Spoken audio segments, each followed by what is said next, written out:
감사합니다. 오늘도 시편 말씀을 나누고자 합니다. 오늘은 시편 42편인데요.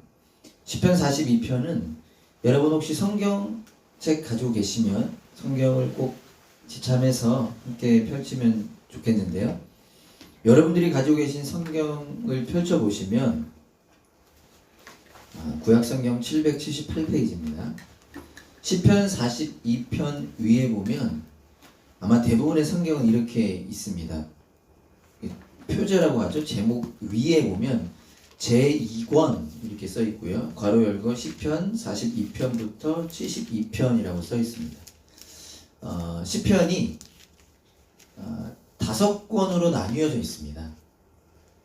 그래서 시편 42편은 시편 제2권의 첫 번째 시입니다. 이와 관련된 더 구체적인 내용들은 다음에 기회가 되면 또 나누도록 하고요. 여러분은 참고하시라고 말씀드렸고요. 시편은 지난주에도 나누었듯이 그 제목 그대로 시이자 노래로서 하나님의 사람들이 살아계신 하나님께 찬양하고 감사하고 기도하고 그와 동시에 하나님께 때론 탄식하고 탄원하는 고백들이 시편의 내용들이라고 했습니다. 시편 42편의 기자가 하나님 앞에서 토로하는 시입니다. 자신의 아픔을 고백하는 시입니다. 시편 42편 위에 이렇게 기록되어 있습니다. 표제라고 하죠. 지휘자를 따라 부르는 마스길이라고 나와 있는데요. 이 마스길이라고 하는 단어가 어떤 의미인지 그 정확한 뜻을 알 수는 없는데 대부분의 학자들은 이 마스길이라는 단어를 교훈이라는 의미로 해석합니다. 그러니까 이렇게 바꿔서 말할 수 있는 거죠. 지휘자를 따라 부르는 교훈이라고도 할 수 있겠습니다. 즉 이 시편 42편은 하나님의 사람이 하나님께 고백하는 가운데 오늘을 살아가는 우리에게는 교훈이 되는 시라고도 해석할 수 있겠습니다. 저와 여러분들이 이 어려운 시기, 특별히 코로나라고 하는 이 시기에 이 시편 42편을 통하여 하나님을 더욱 바라보고 하나님께 더욱 간구하며 나아가기를 소망합니다. 시편의 기자처럼 저와 여러분들도 함께 이 고백으로 하나님 앞에 나아갈 수 있기를 간절히 소망합니다. 제가 몇 번 나누었던 내용인데요. 김동호 목사님이라는 분께서 이런 말씀을 하신 적이 있습니다. 그분이 암에 걸리셔서 여전히 암 투병 중에 계신데 암에 걸린 분들과 그 암에 걸린 분들의 가족들을 위로하고자 준비한 집회가 있는데 지금도 계속되고 있는데 그 집회에서 말씀을 전하시면서 하신 이야기입니다.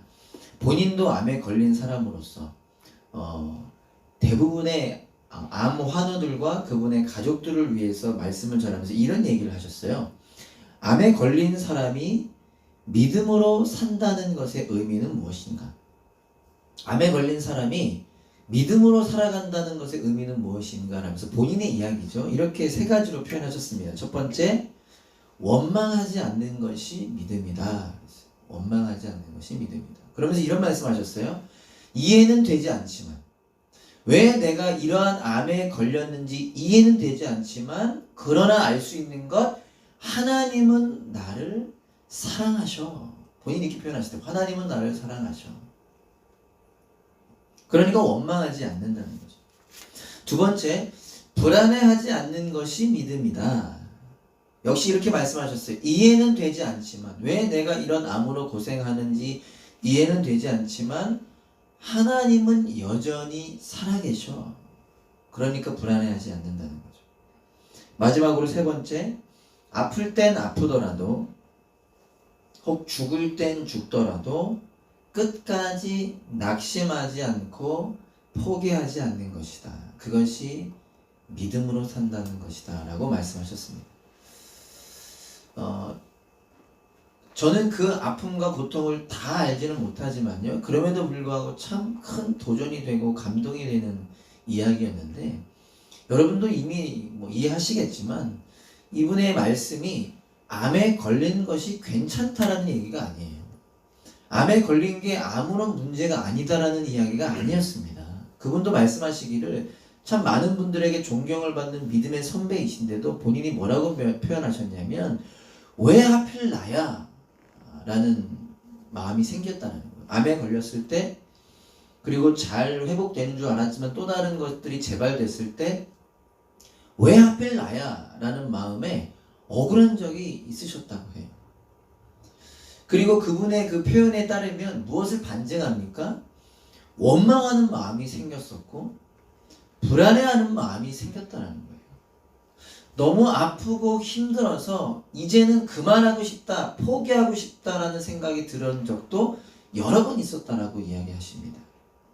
그런데 문제는 뭐냐면 중요한 것은 무엇이냐면 그러나 거기서 끝나지 않고 멈추지 않고 어떻게 이겨내셨다라는 거예요. 믿음으로 이겨내셨다라는 겁니다.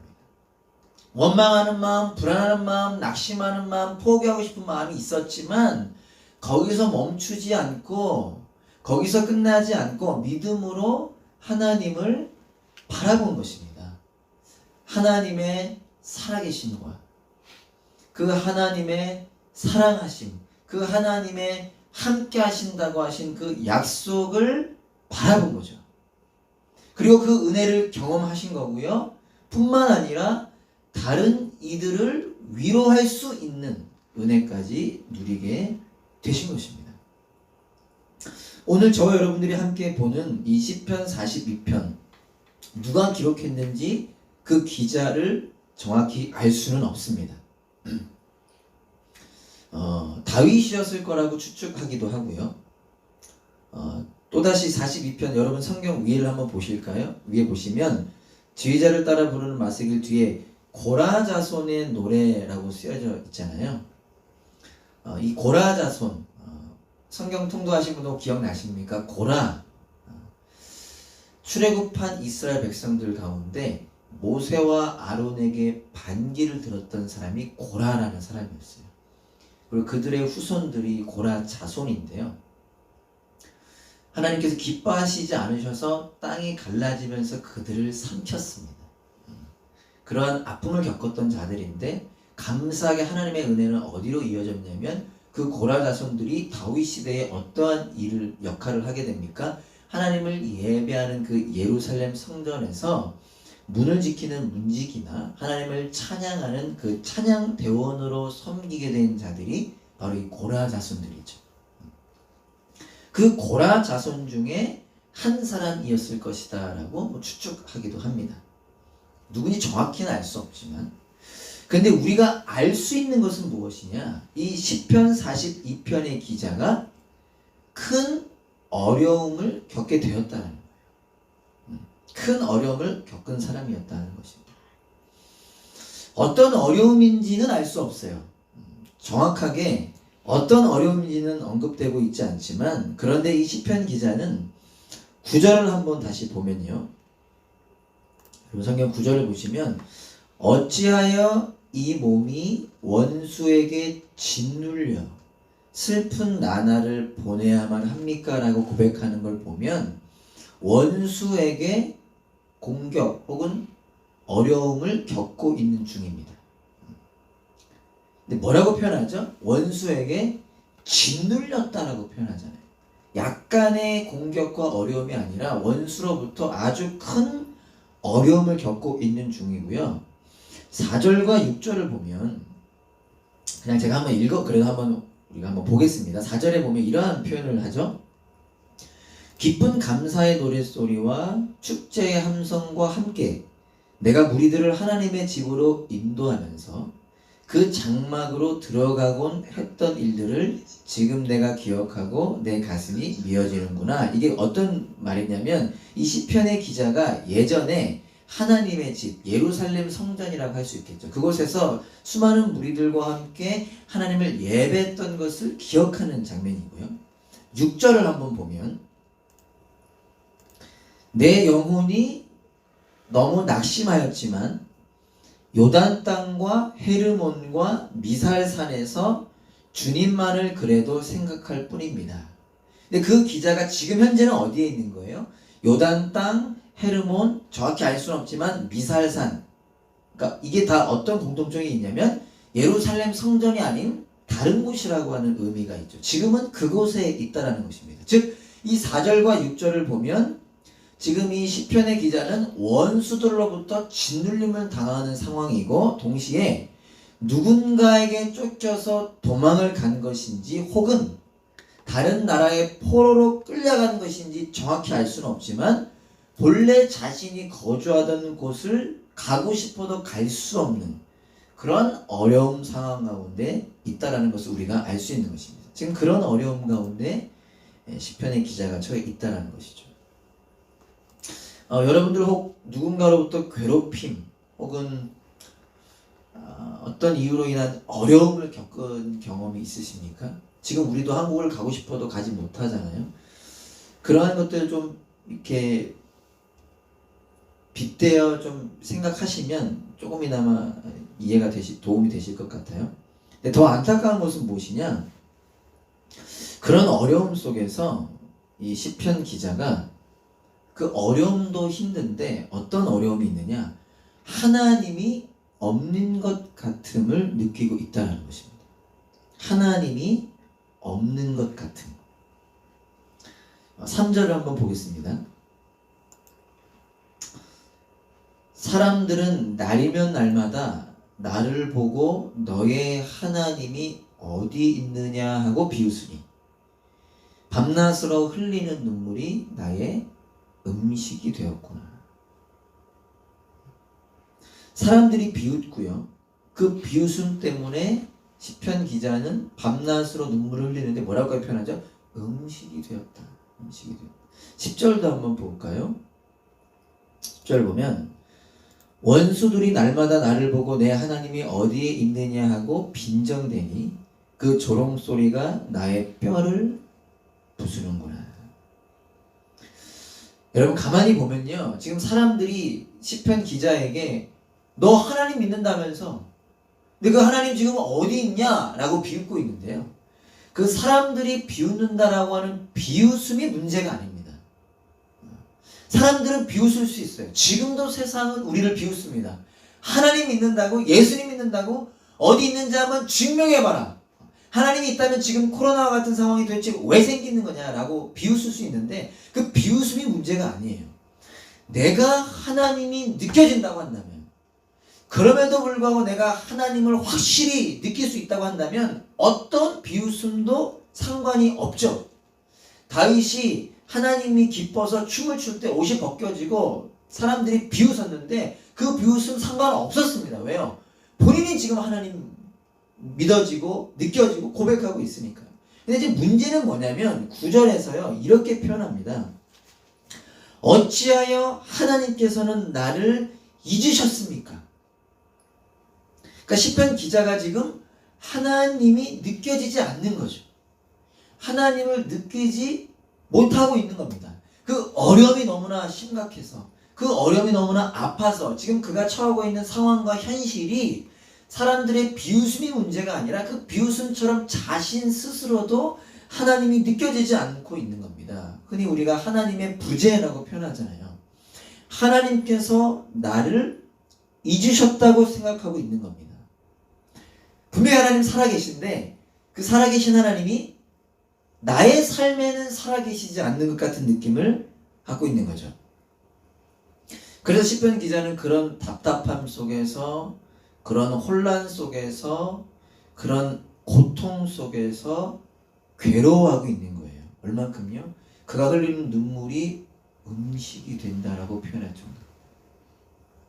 자기의 뼈가 부서진다라고 할 정도로 지금 괴로워하고 있는 것입니다.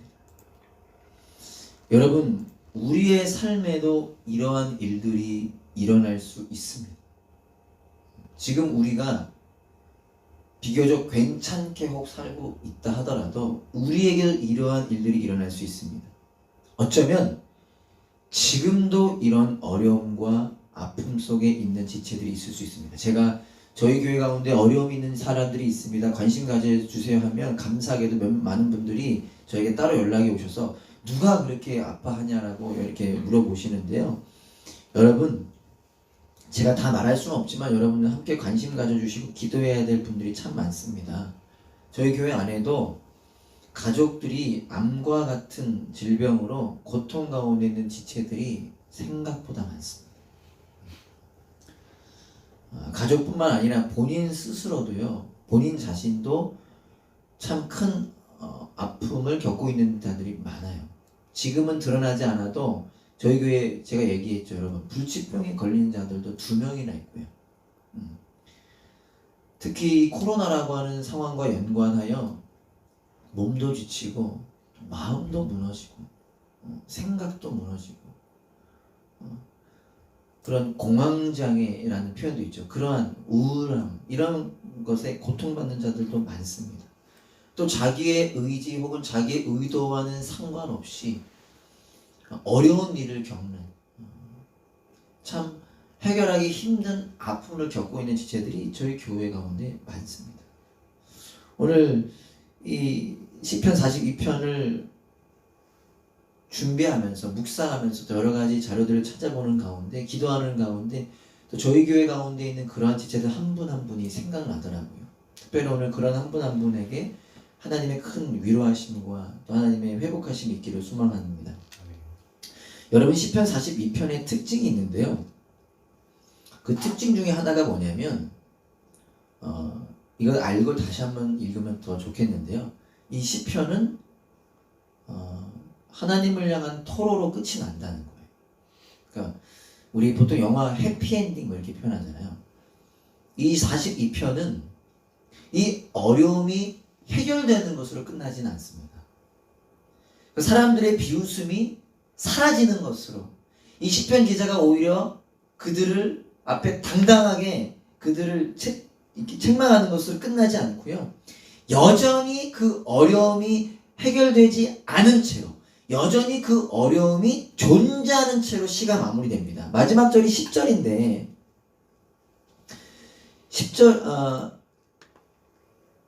11절인데 10절을 보면 원수들이 날마다 나를 보고 내 하나님이 어디에 있느냐라고 빈정대니 그 조롱소리가 나의 뼈를 부수는구나 라고 하면서 그것이 해결되는 것이 아니라 그러나 나는 찬양하려나 라는 것은 지금도 여전히 그것이 존재한다는 거잖아요. 그 어려움이 여전히 존재하는 채로 마무리가 되는데 우리가 주목하기를 바라는 것은 그런데 그러한 상황 시편 기자가 그 계속된 어려움 속에서 하나님의 부재와 같은 현실 속에서 어떻게 한다? 하나님께 토로한다는 것입니다. 하나님을 찾고 있다는 거예요. 하나님을 부르짖고 있다는 것입니다. 저와 여러분들이 오늘 그것에 주목하길 바라는 것이죠. 5절과 10절이 같은데 오늘 핵심절이라고 할 수 있죠. 시편을 42편을 두 부분으로 나누는데 5절까지와 11절까지로 나눌 수 있는데 같아요. 같은 말씀인데 제가 한번 읽어보겠습니다.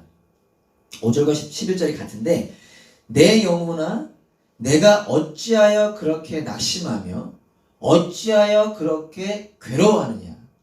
너는 하나님을 기다려라. 이제 내가 나의 구원자 나의 하나님을 또다시 찬양하련다. 여러분 어떤 모습입니까? 어떤 모습인가요? 시편 기자가 스스로에게 말하는 장면입니다. 스스로에게. 자기 자신에게 명령하고요. 자기 자신을 설득합니다. 무엇을 설득하는 거죠? 낙심하지 말자. 괴로워하지 말자. 하나님을 기다리자. 이렇게 고백하는 거예요. 나중에 여러분들도 여러분들의 이름을 대고 얘기하시면 좋겠는데 이렇게 말하는 겁니다. 찬수야, 왜 낙심하니? 찬수야, 왜 괴로워하니? 하나님은 여전히 살아계십니다. 그 하나님을 기다리자. 저희 새번역 같은 경우는 하나님을 기다리자. 개역개정 같은 경우는 하나님께 소망을 두라. 예전 버전이죠. 개역 한글 같은 경우는 하나님을 바라라.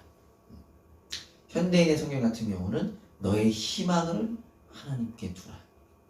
자기 자신에게 말하는 것입니다. 다른 사람들이 말해주는 게 아니라 괴로움 속에, 낙심 속에 하나님이 느껴지지 않는 현실에서 멈추지 않고요, 자기 자신에게 이야기하는 것입니다. 단순히 하나님을 기다리자. 마틴 로이드 존스라고 하는 목사님이요, 영적 침체라는 책에서 이런 말을 했습니다. 잘 한번 들어보세요.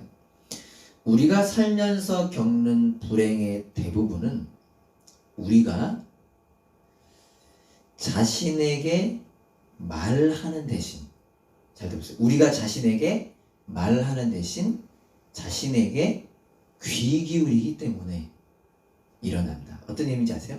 자신에게 말하기보다는 자신에게 귀 기울이기 때문에 일어난대요. 아침에 눈을 뜨는 순간 당신의 머릿속을 스치는 생각들을 떠올려 보라. 당신은 원하지 않았지만 그 생각들은 당신에게 말을 걸고 어제의 골치 아픈 문제들을 상기시킨다. 당신에게 말을 거는 이 사람은 누구인가? 바로 당신의 자아이다. 이제 시편 42편에서 이 사람이 처리하는 방식을 보자. 그는 자아가 말하도록 두는 대신 그가 자아에게 말하기 시작한다. 그는 자신에게 묻는다. 내 영혼아, 어찌하여 낙심하는가? 그의 영혼이 그를 낙심시키고 절망에 빠뜨렸기 때문이다. 그리하여 그는 일어나서 말한다. 자아여, 내가 말할 테니 잠시 내 말에 귀를 기울여다. 다가오는 말 아닙니까?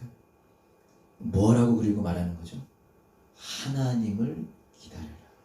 하나님을 기다려라. 사랑하는 여러분, 여러분 어떤 상황 가운데 계십니까?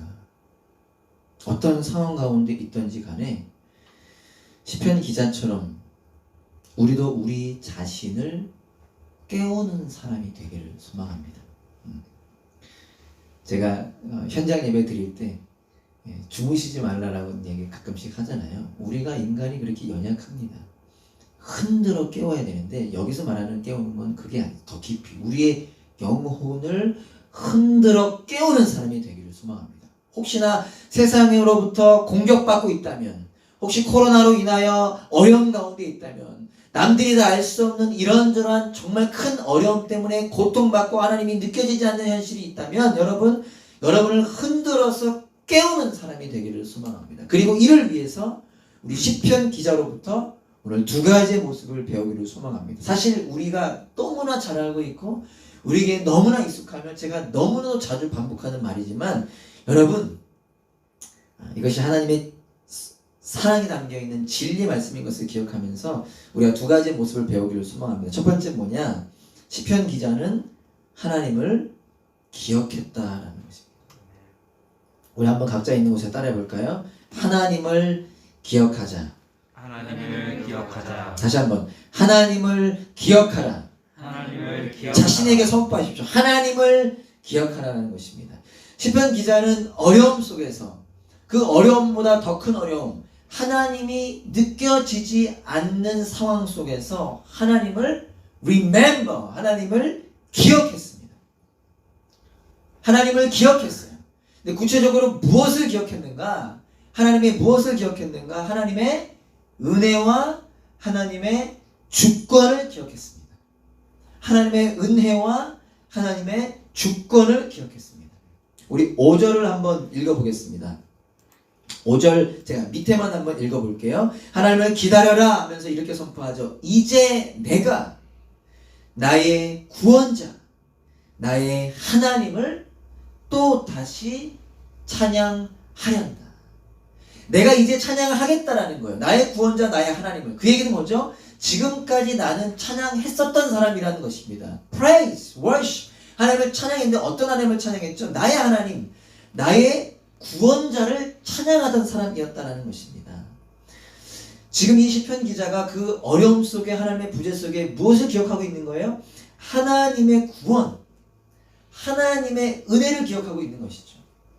본래는 자신의 힘으로 살아왔던 그가 어느 날 어느 때 하나님께서 자신을 자녀 삼아주신, 자신을 구원해 주신, 자신을 사랑해 주신 그 은혜를 기억하는 것이고요. 나중에 한번 그냥 보세요. 4절과 8절을 다시 한번 묵상해 보면 하나님께서 나로 하여금 하나님의 사랑 안에 살게 하신, 흑암의 권세에 있던 나를 그의 사랑의 아들의 나라로 옮겨주셨잖아요. 우리를 그 사랑 안으로 초대해 주신 그 은혜. 더불어 아까 예루살렘 성전을 그리워할 때 어떤 모습을 그리워했었습니까? 사람들과 함께 기쁜 감사의 노래와 축제의 함성으로 예배했던 때, 즉 공동체와 함께 예배할 수 있었던 은혜를 기억하는 것입니다. 참 마음에 와닿는 게 코로나 가운데 우리가 락다운에 있을 때는 함께 예배드리지 못하잖아요. 그때를 추억하게 됐는데 함께 교회 되게 하신, 공동체 되게 하신, 하늘 가족 되게 하신 그 은혜를 기억하고 있는 것입니다. 지금 시편 기자가 그 은혜를 기억하는 것이죠. 저희와 여러분들이 오랫동안 못했는데요, 성찬식이라는 걸 하죠. 빵과 잔을 우리가 먹고 마시면서 무엇을 기억하나요? 예수님을 기억하는 거잖아요.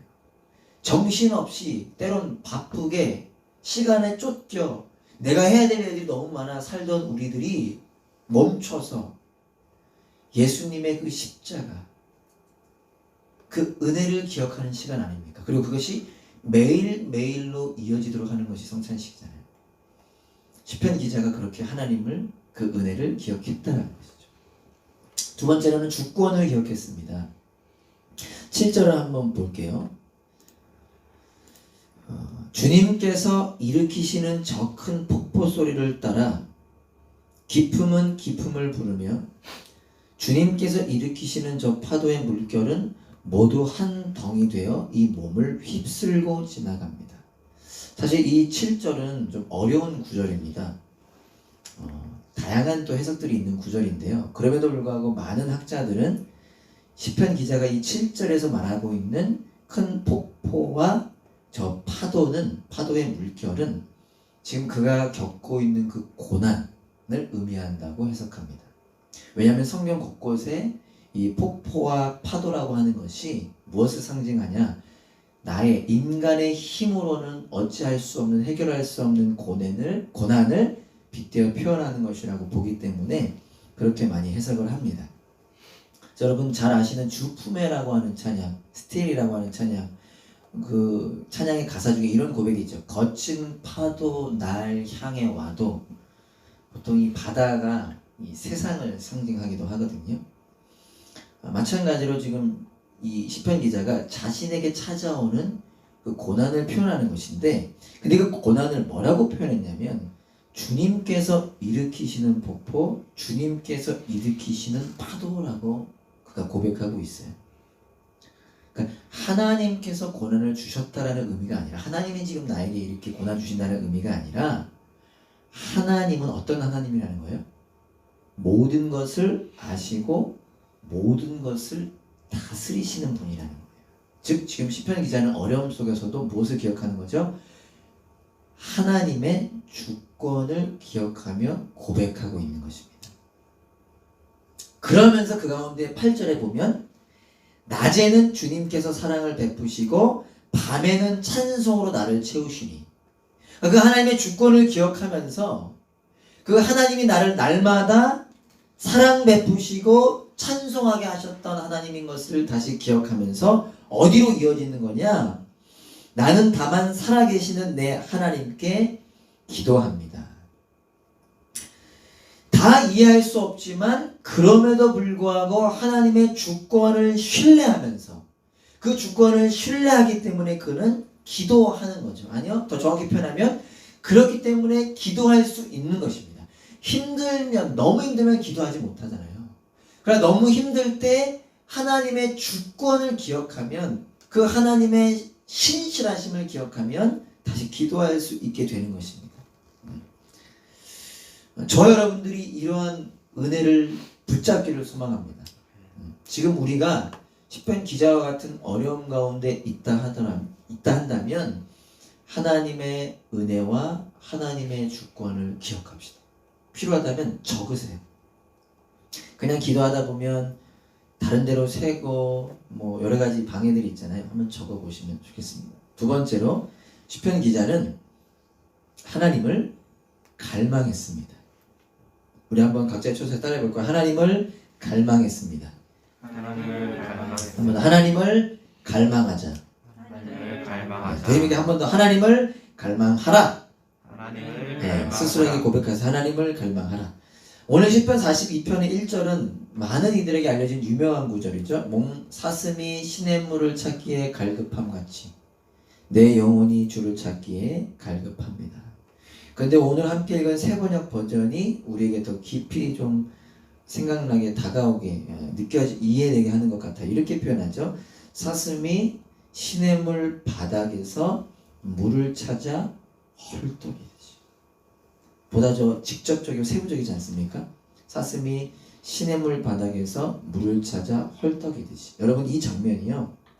어쩌면 우리가 떠올릴 수 있는 그림보다 훨씬 절박한 상황입니다.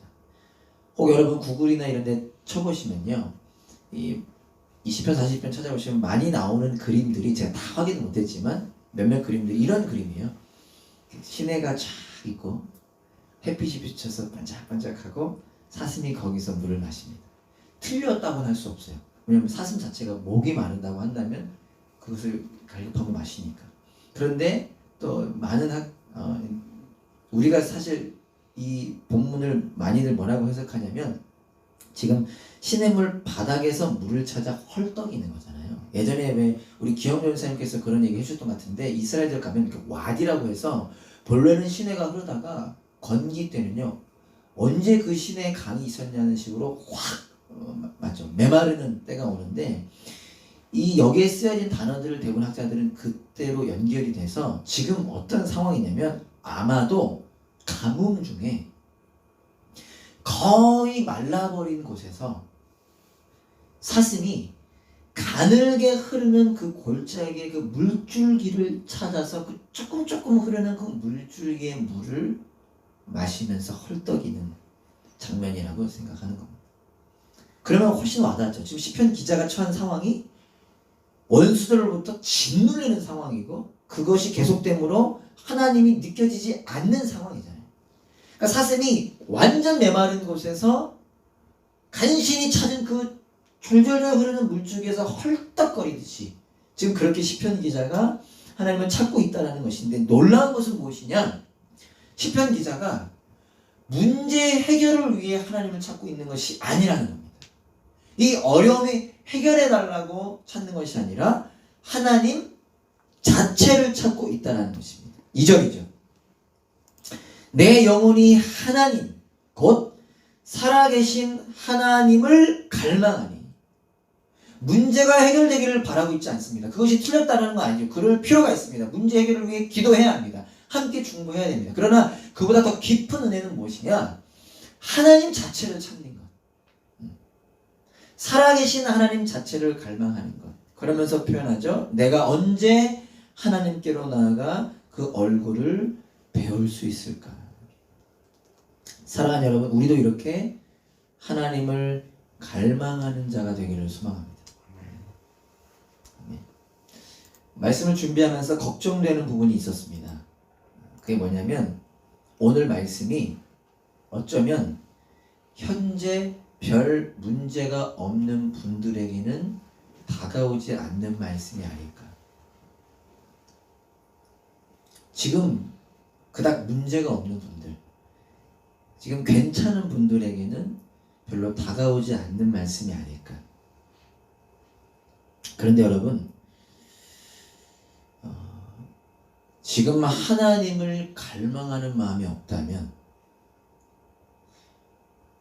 혹 우리의 눈으로는 아무런 문제가 없는 삶을 살고 있다 하더라도 하나님을 갈망하는 마음이 없다면 그것이 더 심각한 상황 가운데 있다는 것을 여러분 아셔야 합니다.